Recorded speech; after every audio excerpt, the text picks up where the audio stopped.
Halo semuanya, apa kabar? Perkenalkan, nama saya Hano Kofusen. Pada kesempatan kali ini, saya akan membuat video, di mana video ini bercerita tentang profil dan pengalaman hidup saya. Dan video ini adalah tugas individu dari mata kuliah Etiquette and Communication Skill yang diberikan oleh Miss Maya Sari sebagai dosen pengampu mata kuliah tersebut. Langsung saja kita mulai dari profil tentang saya. Nama saya Hano Kofusen. Awalnya nama saya adalah Hano Gofusen. Karena kesalahan yang dibuat oleh bagian tata usaha di suatu sekolah swasta ketika saya bersekolah, sehingga menyebabkan nama saya berubah seumur hidup saya. Pada saat itu saya masuk kelas SD ketika nama saya berubah, dan orang tua saya sudah protes. Namun tidak bisa diubah. Saya lahir pada tanggal 25 Agustus 1991 di Jakarta, tepatnya di Rumah Sakit Sumber Waras, Grogol. Saya lahir dengan keadaan normal dengan berat 3,8 kg. Saya adalah anak kedua dari 3 bersaudara. Sebenarnya ayah dan ibu saya hanya ingin memiliki 3 orang anak saja. Jadi pada tahun 1988 kakak perempuan saya lahir, lalu pada tahun 1989 2 orang kembar lahir, laki-laki. Namun sayangnya kembar tersebut hanya berusia 3 hari setelah kelahirannya karena prematur. Usia kandungannya baru 7 bulan dan sudah keluar. Karena meninggalnya kembar, pada tahun 1991 saya dilahirkan, dan pada tahun 1995 adik saya lahir. Saya memiliki seorang kakak perempuan dan seorang adik perempuan. Pada mulanya keluarga saya adalah keluarga bahagia seperti keluarga-keluarga lainnya. Ayah, ibu, dan 3 orang anak. Pancawarga. Hal yang unik dari keluarga saya adalah ayah dan ibu saya yang berbeda ras dan agama. Ayah saya adalah masyarakat keturunan Tionghoa yang berasal dari Kalimantan Barat, sedangkan ibu saya adalah pribumi beragama Islam yang berasal dari Bengkulu. Namun semua berubah ketika Tuhan memanggil ibu saya pada saat saya berusia 12 tahun, atau saya kelas 6 SD pada saat itu.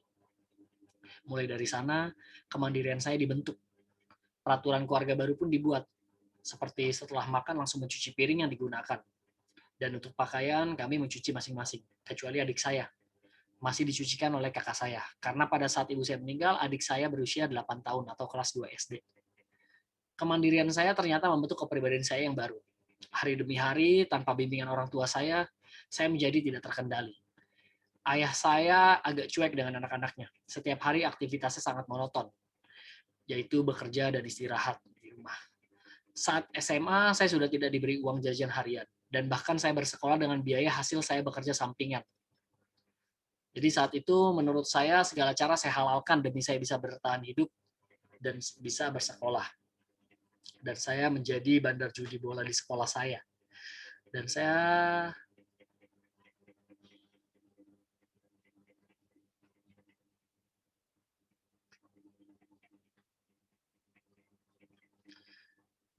menjadi bandar judi bola di sekolah saya dan di daerah tempat saya tinggal.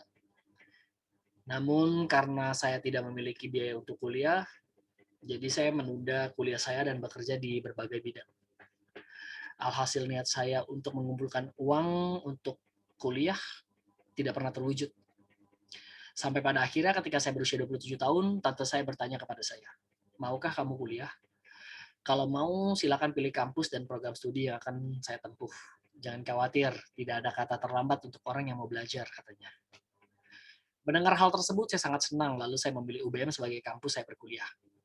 Saya memulai kuliah di UBM ketika saya berusia 27 tahun.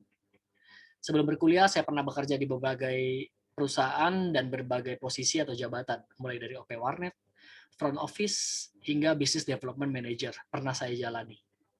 Selama saya berkuliah, saya tidak bekerja, karena orang yang membiayai saya kuliah adalah tante saya dan kakak saya.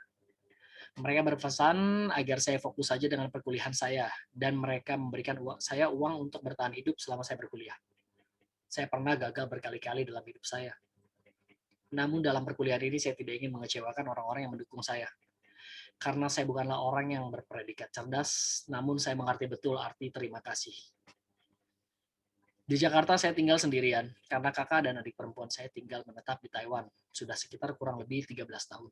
Tante saya bukanlah orang golongan atas, tetapi beliau membantu saya dengan ikhlas demi masa depan saya yang lebih cerah.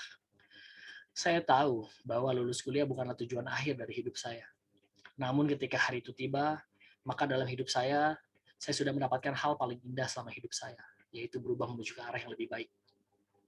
Karena sebelum saya berkuliah, tata bahasa saya sangat kasar dan emosi, saya tidak terkendali. Dan saya merasa berkat saya berkuliah, saya menjadi orang yang terlahir kembali. Maka kesempatan ini tidak akan saya sia-siakan.